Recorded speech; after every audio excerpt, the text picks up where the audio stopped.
तो कैसे हैं आप लोग, ठीक है। चलिए, मेरा नाम है ज़िशान अली और आप देख रहे हैं द ट्रैजेक्टरी ऑफ फिज़िक्स। आज का ये लेक्चर है 11th के बच्चों के लिए। 11th के बच्चे हमसे क्या पढ़ रहे थे, तो वेक्टर पढ़ रहे थे। वेक्टर में कुछ चीज़ें पढ़ चुके हैं पहले ही। वेक्टर क्या होता है, रिप्रेजेंट कैसे करते हैं, ऐड कैसे करते हैं और सबट्रैक्ट कैसे करते हैं। उसी चीज़ को आगे बढ़ाते हुए वेक्टर्स को मल्टीप्लाई कैसे करते हैं वो आज सीखा जाएगा। डिवाइड नहीं कर सकते हैं वेक्टर को, याद रखिएगा। कोई पूछे क्यों नहीं कर सकते हैं, तो क्योंकि डायरेक्शंस को डिवाइड नहीं किया जा सकता है, इस वजह से आप वेक्टर्स को भी डिवाइड नहीं कर सकते। तो मल्टीप्लिकेशन की अगर बात करें तो मल्टीप्लिकेशन ऑफ वेक्टर 2 टाइप्स का होता है। यहाँ पर वेक्टर को आप मल्टीप्लाई करते हैं 2 अलग अलग तरीक़ों से और दोनों तरीक़ों में आंसर अलग अलग आएगा। तो आइए देखते हैं। तो वेक्टर को मल्टीप्लाई करने का 2 अलग अलग तरीका हो सकता है। अगर देखा जाए तो product of vector can be of 2 types. Product of vector, types कहना सही नहीं होगा, इसको आप 2 मेथड्स भी कह सकते हैं। The first method is dot method या dot product and the second one is cross method या क्रॉस प्रोडक्ट। तो कहने का मतलब ये कि अगर 2 वेक्टर्स आपके पास हैं तो उन 2 वेक्टर्स को आप 2 अलग अलग तरीके से मल्टीप्लाई कर सकते हैं। एक तरीके से कीजिएगा तो उसको डॉट कहेंगे और दूसरे तरीके से कीजिएगा तो उसको क्रॉस कहेंगे। तो खासियत क्या है, अगर डॉट के तरीके से कीजिएगा the answer will be always a scalar quantity, इसीलिए इसको स्केलर प्रोडक्ट भी कहा जाता है। जब डॉट के तरीके से आप 2 वेक्टर्स को मल्टीप्लाई करते हैं आंसर में हमेशा एक स्केलर आता है। एक चीज़ याद यहाँ रखिएगा कि जब ऐड करते हैं या सब्ट्रैक्ट करते हैं 2 वेक्टर्स को, the answer is always a vector quantity. 2 vectors को ऐड कीजिए या फिर सब्ट्रैक्ट कीजिए, आंसर हमेशा एक वेक्टर ही आएगा। लेकिन जब डॉट करेंगे या क्रॉस करेंगे, तो डॉट करेंगे तो हमारा आंसर स्केलर क्वांटिटी आता है और जब क्रॉस करेंगे तो answer will be a vector quantity. तो इसको वेक्टर प्रोडक्ट भी कहा जाता है। सो इस लेक्चर में हम बात करेंगे सिर्फ और सिर्फ डॉट प्रोडक्ट की। तो देखिए आगे डॉट प्रोडक्ट होता क्या है। तो अगर डॉट प्रोडक्ट की बात करते हैं तो देखिए क्या होगा। तो डॉट प्रोडक्ट को डिफाइन कैसे करेंगे, डिफाइन ऐसे करेंगे कि अगर मान लीजिए आपके पास 2 वेक्टर क्वांटिटीज़ हैं, एक ये वेक्टर हो गया और एक ये वेक्टर क्वांटिटीज़ हो गई, तो इन दोनों को अगर डॉट से किया, ये डॉट दिख रहा है ना, this is called dot product. तो अगर इन दोनों वेक्टर्स को अगर डॉट प्रोडक्ट से आप मल्टीप्लाई करते हैं तो answer will be A vector का मैग्नीट्यूड बी वेक्टर का magnitude into cos theta. The answer will be A vector का मैग्नीट्यूड बी वेक्टर का मैग्नीट्यूड और कॉस थीटा। मतलब कहने का कि मान लीजिए एक वेक्टर आपका यहाँ पर और दूसरा वेक्टर मान लीजिए ऐसे है and this is the angle between them. 2 vectors आपके पास हैं तो उनका प्रोडक्ट करेंगे तो क्या आएगा, ए का मैग्नीट्यूड बी का मैग्नीट्यूड इनटू कॉस थीटा। ठीक है, where theta is the angle between the 2 vectors, कोई दिक्कत नहीं। तो अगर मान लीजिए आपको इस फॉर्म में दिया हुआ है तब तो आप निकाल लेंगे, कोई दिक्कत नहीं। ठीक है, इस फॉर्म में दिया रहेगा आप निकाल लेंगे, कोई दिक्कत नहीं। लेकिन अगर यही आपको वेक्टर्स आई जे के फॉर्म में दिया रहे तब क्या करेंगे। जैसे इस फॉर्म में है तो मान लीजिए एक फोर्स यहाँ पर F1, ये F2। F1 का मैग्नीट्यूड दिया हुआ है 10 न्यूटन का फोर्स है, F2 का मैग्नीट्यूड दिया हुआ है कि 20 न्यूटन का है, बीच में एंगल 60 डिग्री है। आप कुछ नहीं करेंगे, 10 × 20 × cos 60 कर देंगे, आंसर आ जाएगा। और जब भी आंसर आएगा तो देखिएगा वो एक स्केलर क्वांटिटी ही आएगी। पंगा तब होता है जब आपके वेक्टर्स दिए हुए हो आई जे के फॉर्म में। जैसे मान लीजिए ए वेक्टर आपका दिया हुआ है AXI plus AYJ plus AZK। ठीक है, इस फॉर्म में दिया हुआ है।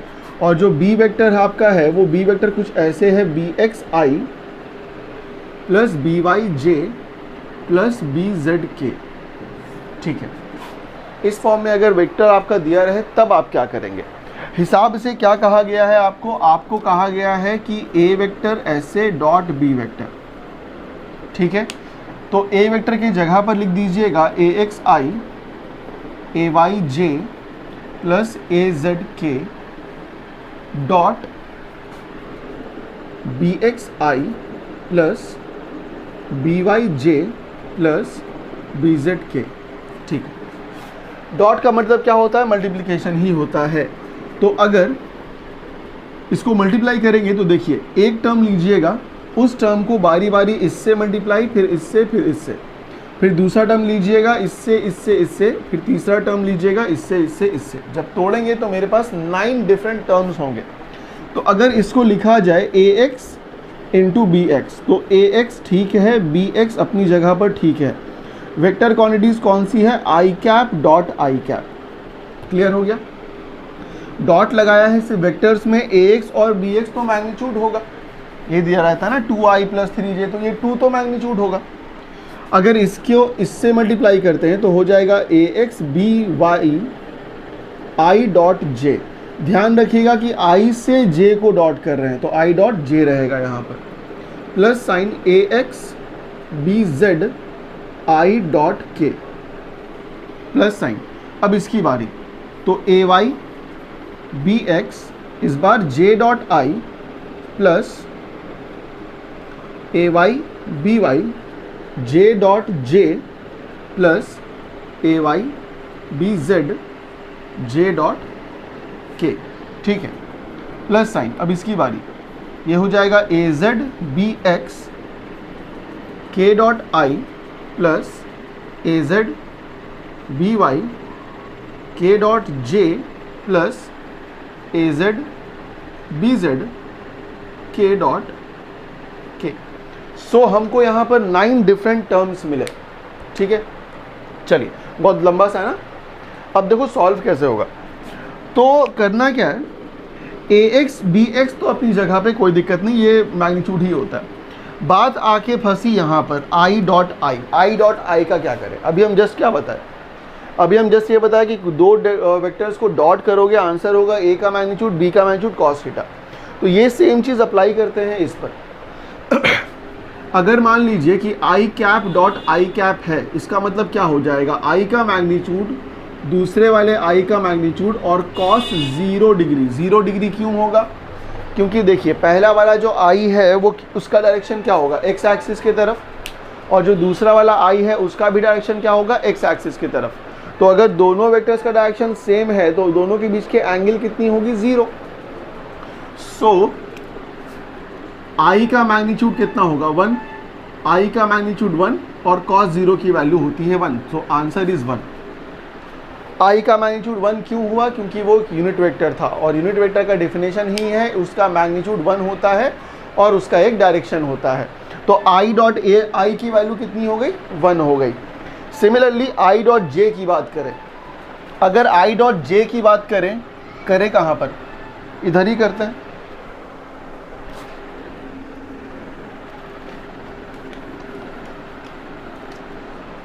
अगर मान लीजिए आई डॉट जे की हम बात करें तो ये आई यहाँ पर, जे यहाँ पर, ये हो जाएगा आई का मैग्नीट्यूड, जे का मैग्नीट्यूड, और कॉस हो जाएगा 90।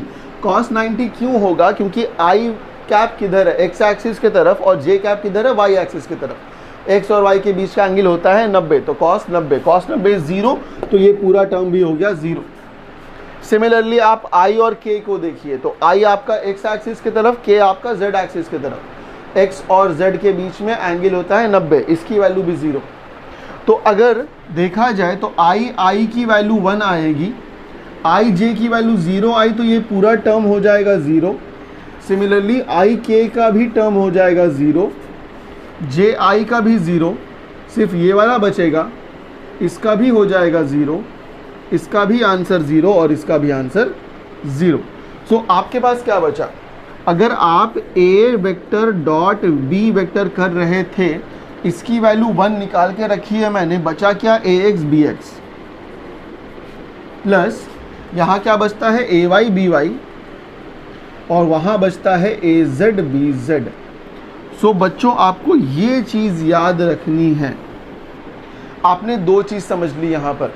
अगर मान लीजिए दो वेक्टर्स आपको दिए हुए हैं न्यूमेरिकल्स के टर्म में या मैग्नीट्यूड के टर्म में, तो आप ऊपर वाला फॉर्मूला इस्तेमाल कर सकते हैं। लेकिन अगर आपको दो वेक्टर्स दिए हुए हैं आई जे के फॉर्म में, तो कुछ नहीं करना है, आई वाले को आई वाले से मल्टीप्लाई कीजिएगा, प्लस साइन दीजिए, जे वाले को जे वाले के साथ प्लस साइन दीजिए, के वाले को के वाले के साथ। ठीक है, उम्मीद है कि इतना समझ में आया होगा। इसी पे बहुत सारे न्यूमेरिकल्स होंगे जो आगे डिस्कस करेंगे इसी लेक्चर में। तो न्यूमेरिकल्स की ओर बढ़ने से पहले कुछ प्रॉपर्टीज़ देख लीजिए। अगर स्केलर की प्रॉपर्टीज़ देखी जाए तो एक प्रॉपर्टी होती है कि अगर a डॉट बी निकाला है आपने, ये बराबर हो जाएगा b डॉट a के। ये हमेशा याद रखिएगा कि आपका जो स्केलर प्रोडक्ट होता है या डॉट प्रोडक्ट होता है वो इस रूल को फॉलो करता है। या एक और रूल की बात करें, अगर a वेक्टर आपको दिखे और यहाँ लिखा रहा है b vector plus c vector, तो ये a vector dot b vector plus a vector dot c vector के बराबर हो सकता है। ये सारी चीज़ें काम इस वजह से आ रही है क्योंकि ये डॉट प्रोडक्ट आपका स्केलर प्रोडक्ट है। तो अगर मान लीजिए कि आपके दो वेक्टर्स अगर परपेंडिकुलर हैं, if two vectors are perpendicular, if two vectors are perpendicular, तब क्या हो जाएगा, अगर a डॉट b निकालेंगे आप तो क्या हो जाएगा, a का मैग्नीट्यूड b का मैग्नीट्यूड और cos कितना हो जाएगा 90, दैट इज इक्वल टू 0। तो when two vectors are perpendicular the dot product is always 0। ये आपको याद रखने वाली बात है। एक और चीज़ अगर देखें तो if two vectors are having angle 0, अगर दो वेक्टर्स के बीच का एंगल 0 है तब क्या होगा, if theta is equal to 0 what happens, a vector dot b vector is equal to a का मैग्नीट्यूड b का magnitude into cos 0, cos 0 is equal to 1, मतलब a इंटू b, सिंपल, मतलब simple a dot b is equal to simple a का magnitude into b का magnitude. That can be taken as the maximum value, that can be taken as the maximum value for a product, मतलब multiply करने पे जो maximum value आएगी वो a into B होगी। अगर मान लीजिए आप थीटा बराबर मान लीजिए आप रखते हैं कितना 180 degree, what will happen in that, a vector dot b vector होगा, ये हो जाएगा a का मैग्नीट्यूड b का मैग्नीट्यूड इंटू कॉस कितना हो जाएगा 180, कॉस 180 की वैल्यू होती है -1, तो ये हो जाएगा minus a b. That can be taken as the minimum value. ये क्या ले सकते हैं आप, ये ले सकते हैं मिनिमम वैल्यू। और एक और चीज़ सबसे लास्ट में, अगर मान लीजिए आप किन्हीं दो वेक्टर्स को डॉट से कर रहे हैं और दोनों वेक्टर सेम है, a vector dot a vector, तो इसको लिखा जा सकता है a का मैग्नीट्यूड इंटू a का मैग्नीट्यूड इंटू कॉस कितना हो जाएगा 0, a का मैग्नीट्यूड हुआ a और दूसरे a का भी मैग्नीट्यूड हुआ a, तो ये a स्क्वायर लिखा जा सकता है। तो बच्चों इतनी प्रॉपर्टीज़ हैं जो कि आपको याद रखनी पड़ेगी कभी भी डॉट प्रोडक्ट के सवाल को बनाने के लिए। अब आइए कुछ न्यूमेरिकल्स देख लेते हैं। तो बच्चों ये रहा आपका पहला सवाल। सवाल क्या कह रहा है, find the angle between the vectors a vector बराबर i प्लस 2j माइनस के और b वेक्टर है minus i plus j minus 2k। देखिए इस सवाल को आप चाहें तो रिजल्टेंट से भी बना सकते हैं, कोई दिक्कत नहीं, लेकिन रिजल्टेंट से बनाइएगा तो सवाल बहुत लंबा जाएगा, आंसर उससे भी आ जाएगा लेकिन सवाल बहुत लंबा जाएगा। और डॉट प्रोडक्ट के हेल्प से बनाइएगा तो विद इन 2 और 3 मिनट्स आप इसको बना सकते हैं। तो अगर बात करें, आप क्या जानते हैं, आप जानते हैं कि a डॉट b की वैल्यू क्या होती है, a का मैग्नीट्यूड b का मैग्नीट्यूड इंटू कॉस थीटा। तो अगर यहाँ से कॉस थीटे के बारे में बात की जाए तो cos theta is equal to a dot b divided by a का मैग्नीट्यूड और b का मैग्नीट्यूड, ठीक है। तो यहाँ से सबसे पहले तो आप काम कीजिए कि a का मैग्नीट्यूड निकाल लीजिए। अगर a का मैग्नीट्यूड निकालेंगे, हम बता चुके हैं कि आपको क्या करना है, तो आपको ax की जगह क्या दिखाई दे रहा है, 1 दिखाई दे रहा है, तो 1 का स्क्वायर करना पड़ेगा। यहाँ 2 दिखाई दे रहा है, 2 का स्क्वायर कीजिए, और यहाँ -1 दिखाई दे रहा है तो -1 का स्क्वायर कीजिए। आंसर कितना आएगा, आंसर आएगा 1 + 4 + 1 दैट इज इक्वल टू 6। अगर मान लीजिए b का मैग्नीट्यूड हम निकालते हैं तो रूट अंडर कितना आएगा, b के लिए -1 का स्क्वायर प्लस 1 का स्क्वायर प्लस -2 का स्क्वायर, 1 + 1 + 4, ये अगेन कितना आया, रूट अंडर 6 आया। तो a का मैग्नीट्यूड आप निकाल चुके हैं और b का मैग्नीट्यूड भी आप निकाल चुके हैं, रूट अंडर 6 और रूट अंडर 6। बच्चों अभी जस्ट हम बताया कि a डॉट b कैसे निकलता है। तो अगर a vector dot b vector आप निकाल देते हैं तो वो कुछ इस तरीके से होगा, i + 2j minus k dot -i + j -2k। हम क्या कहा आपको, हम कहा सिंपल कि आई वाले को आई वाले से मल्टीप्लाई कर दें, जे वाले को जे वाले से और के वाले को के वाले से। तो आई के साथ 1 लिखा हुआ है, 1 इंटू -1, प्लस का साइन दीजिए, यहाँ 2 लिखा हुआ है और यहाँ है 1, तो 2 इंटू 1 हो जाएगा। उसके बाद प्लस साइन, यहाँ -1 है और यहाँ है -2, ये कितना हो गया, तो यहाँ आया -1, ये आया +2 और ये आया +2, राइट, ठीक है। 2 2 4 -1, तो आंसर आता है 3। आपका क्वेश्चन क्या था, आपका क्वेश्चन था कॉस थीटा निकालना। तो अगर कॉस थीटा की वैल्यू देखिए जाए तो कॉस थीटा की वैल्यू होती है a डॉट बी मतलब 3, और a का मैग्नीट्यूड और b का मैग्नीट्यूड, a का मैग्नीट्यूड √6 होता है और b का भी √6, तो ये हो जाएगा 3/6 that is equal to 1/2। So cos theta is equal to 1/2 किसकी वैल्यू होती है, तो cos 60 की वैल्यू होती है। ये भी cos का एंगल, ये भी cos का एंगल, थीटा की वैल्यू हो गई 60 डिग्री। अब सोचिए इसी क्वेश्चन को रिजल्टेंट से बनाते तो बहुत लंबा जाता, कम से कम ये क्वेश्चन 1.5 पेज में जाता। यहाँ पर आराम से विदिन 2 और 3 मिनट्स आप इसको बना सकते हैं यूजिंग डॉट प्रोडक्ट, ठीक है। तो बच्चों नेक्स्ट क्वेश्चन देखिए क्या दिया हुआ है, दिया हुआ है prove that vectors a vector बराबर i + 2j + 3k and the second vector is 2i - j are perpendicular to each other. तो इस चीज़ को भी आप रिजल्टेंट से बनाने की कोशिश कर सकते हैं, बन जाएगा। लेकिन अगर डॉट प्रोडक्ट से बनाएंगे तो 2 लाइन में बनेगा ये आंसर। हम क्या कहा है आपसे, हम ये कहा है कि अगर a डॉट बी की वैल्यू 0 आ जाए then those 2 vectors are perpendicular to each other. तो अगर a डॉट बी की वैल्यू हम निकालें तो कितना होगा, अगर a डॉट बी की वैल्यू यहाँ से निकालते हैं, a वेक्टर कितना दिया हुआ है i + 2j + 3k और b वेक्टर दिया हुआ है 2i - j। अगर k की भी बात कर ले तो +0k हो जाएगा इसमें।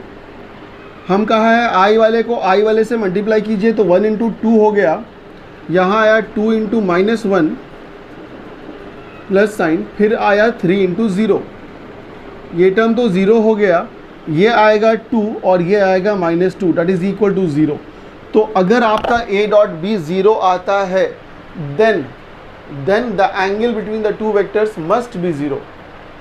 सो यहाँ से प्रूफ हो जाता है कि ये दोनों वेक्टर्स आपस में परपेंडिकुलर हैं।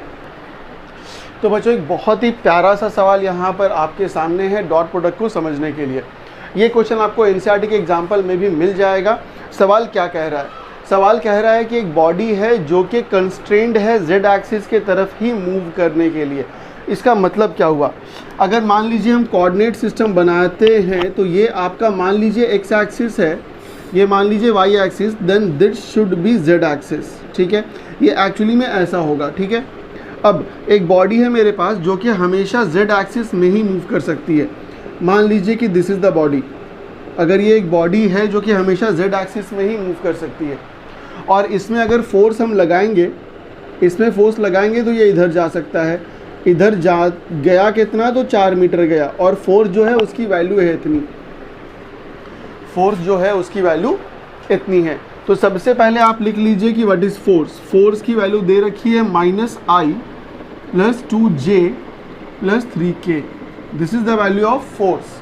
अगर डिस्प्लेसमेंट की हम बात करें तो डिस्प्लेसमेंट s से डिनोट किया जाता है। अगर डिस्प्लेसमेंट की बात करें, ये सिर्फ और सिर्फ z एक्सिस में ही जा रहा है तो ये हो जाएगा 0i 0j, लेकिन z की वैल्यू कितनी आएगी 4k। यहाँ पर 2 वेक्टर्स आपको दिख रहे हैं, एक आपका फोर्स वेक्टर है और दूसरा आपका डिस्प्लेसमेंट वेक्टर है। तो अगर वर्क डन की हम बात करें, वर्क डन का फॉर्मूला होता है F.S। याद ये रखना है कि work done is always a dot product of force and displacement. Work done is always a dot product of force and displacement. तो फोर्स की बात अगर हम करें तो force is equal to -i + 2j + 3k, और डिस्प्लेसमेंट की अगर हम बात करें that is 0i + 0j + 4k। अगर डॉट प्रोडक्ट निकालना स्टार्ट करें, -1 × 0 plus sign then 2 into 0 plus sign, then 3 into 4, ये टर्म 0, ये टर्म 0, 4 तिया 12, तो 12 जूल आपका वर्क डन हुआ है इस बॉडी को 4 मीटर लेके जाने में। तो बच्चों देखिए इस क्वेश्चन में क्या बोला जा रहा है, आपके पास 3 वेक्टर्स है, P vector, Q R vector और क्यू वेक्टर, ठीक है, 3 वेक्टर्स हैं और तीनों का जो मैग्नीट्यूड दिया हुआ है वो दिया हुआ है 5, 12 और 13। अब आपको एक और रिलेशन दिया हुआ है यहाँ पर, p vector plus q vector is equal to r vector, ठीक है। तो साफ साफ दिख रहा है कि पी और क्यू का रिजल्टेंट है आर, ठीक है। लेकिन आपको एंगल कौन सा पूछ रहा है, आपसे एंगल पूछा जा रहा है पी और क्यू के बीच में नहीं, एंगल पूछा जा रहा है क्यू और आर के बीच में। तो ये एंगल डिफरेंट है। आप जानते क्या हैं, आप जानते हैं कि ये अगर पी वेक्टर होगा, ये अगर क्यू वेक्टर होगा, तो ये आपका आर वेक्टर होगा। This angle is called theta, this angle is called alpha. ये एंगल कौन सा है, पी और क्यू के बीच में, ये एंगल कौन सा है, पी और आर के बीच में। लेकिन क्यू वेक्टर और आर वेक्टर के बीच का एंगल ये वाला है। आपके पास इसका कोई फॉर्मूला नहीं है, मान लेते हैं इसको बीटा, इसको निकाल सकते हैं, इसको निकाल सकते हैं, लेकिन ये निकालने का कोई तरीका आपके पास नहीं है। इस चीज़ को बनाने के लिए बड़ा ही आसान मेथड है डॉट प्रोडक्ट। तो देखिए कैसे बनेगा। सबसे पहले आपको दिया हुआ क्या है, आपको दिया हुआ है कि p vector plus q vector is equal to r vector. तो सबसे पहला काम ये होगा कि जो दो चीज़ों के बीच में एंगल निकालना है उनको साथ में कर दीजिए। तो पी वेक्टर को इधर भी छोड़ देंगे तो ये हो जाएगा r vector minus q vector, ठीक है। अब आप एक काम कर सकते हैं, आप कर सकते हैं स्क्वायरिंग बोथ साइड्स। अगर बोथ साइड्स स्क्वायरिंग करते हैं हम तो क्या होगा, अगर दोनों तरफ स्क्वायर कर दिया जाए तो ये हो जाएगा पी वेक्टर का स्क्वायर और ये हो जाएगा r vector minus q vector का स्क्वायर। अभी जस्ट हम बताया था कि वेक्टर का जब स्क्वायर होता है तो एक्चुअली में वो डॉट प्रोडक्ट हो जाता है। यहाँ भी होगा r vector minus q vector dot r vector minus q vector. तो बच्चों देखिए क्या होगा, हम क्या कहा था, अगर मान लीजिए कि इन दोनों का प्रोडक्ट आप करते हैं तो ये आएगा p का मैग्नीट्यूड, फिर इनटू आएगा p का मैग्नीट्यूड और cos हो जाएगा 0, cos 0 इज इक्वल टू 1, याद रखिएगा। यहाँ पर क्या कर सकते हैं आप, यहाँ पर इसको तोड़ सकते हैं ब्रैकेट को, तो ये हो जाएगा r vector dot r vector plus minus r vector dot q vector, फिर यहाँ पर minus q vector dot r vector minus minus plus q vector dot q vector. तो बच्चों देखो क्या होगा, सबसे पहले इसकी वैल्यू अगर लिखें तो ये हो जाएगा p का स्क्वायर, इसकी वैल्यू लिखें तो ये हो जाएगा r का स्क्वायर, और ज़रा यहाँ देखिए माइनस आर डॉट क्यू है और यहाँ माइनस क्यू डॉट आर है। हम आपको प्रॉपर्टीज़ में बताया था कि a डॉट बी करें या b डॉट ए करें बात बराबर होती है। तो इन दोनों की जगह पर minus 2 into R dot Q लिखा जा सकता है और यहाँ बचा क्यू स्क्वायर। इस टर्म को यहीं पर छोड़ दीजिए, बाकी दोनों टर्म्स को इधर कर दीजिए। तो आपका 2 into r vector dot q vector क्या बन जाएगा, ये बन जाएगा r square plus Q square minus P square. और अगर इसको थोड़ा तोड़ दे तो ये क्या बन जाएगा, ये बन जाएगा 2 इंटू आर का मैग्नीट्यूड क्यू का magnitude into cos beta. Cos beta क्यों होगा, क्योंकि आर और क्यू के बीच के जो एंगल मैंने लिया है वो बीटा लिया है, तो कॉस बीटा। ये हो जाएगा r square plus Q square minus P square. यहाँ से अगर थोड़ा सा आगे बढ़े तो कॉस बीटा की एक वैल्यू आ गई मेरे पास, and that value is R square plus Q square minus P square divided by 2 into R into Q. अब आपको क्वेश्चन में दिया हुआ था पी क्यू और आर की वैल्यूज़, आप यहाँ पर पुट कर सकते हैं और पुट करके आंसर निकाल सकते हैं। अगर आर की बात करें तो देखिए पी क्यू आर, आर की वैल्यू हो जाएगी 13, ये हो जाएगा 13 का स्क्वायर, प्लस Q की वैल्यू है 12, तो ये हो जाएगा 12 का स्क्वायर, और P की वैल्यू है 5, ये हो जाएगा 5 का स्क्वायर। नीचे डिवाइड करेंगे तो 2 इंटू R, R की वैल्यू अगेन कितना 13, उसके बाद Q की वैल्यू अगेन कितना 12। जब इसको सॉल्व करने बैठेंगे आप तो कॉस बीटा की वैल्यू आ जाएगी 12/13। तो बच्चों आज के लिए इतना ही, डॉट प्रोडक्ट में इतनी ही बातें करनी थी मुझे। अगले लेक्चर में जल्द ही बात करेंगे व्हाट इज़ क्रॉस प्रोडक्ट, और इससे रिलेटेड बहुत सारे न्यूमेरिकल्स हैं जो आपको हम अपने टेलीग्राम चैनल पे अपलोड कर देंगे। उन न्यूमेरिकल्स का क्या है कि वो आपको खुद बनाने हैं और बना करके मुझे आंसर्स भेजने हैं, और कुछ प्रॉब्लम होती है तो आप मुझे सीधा सीधा वहाँ पर मैसेज कर सकते हैं। देखिए यूट्यूब चैनल पर सारे अलग अलग टाइप के प्रॉब्लम्स को करवाना लगभग नामुमकिन है, इसीलिए मैं क्या करता हूँ, मैं अपने टेलीग्राम के चैनल्स पे उन क्वेश्चंस को अपलोड कर देता हूँ और आपसे बोलता हूँ कि एक बार ट्राई करके देखिए, और अगर कहीं पर भी दिक्कत होती है तो मैं हमेशा अवेलेबल हूँ। टेलीग्राम का लिंक मेरे इस वीडियो के डिस्क्रिप्शन में मिल जाएगा। और अगर आपको चैनल पसंद आ रहा है, वीडियोस अच्छे लग रहे हैं तो लाइक शेयर ज़रूर कीजिएगा। तो जल्द ही मिलते हैं, तब तक के लिए घर पे रहिए और सेफ रहिए। Thank you.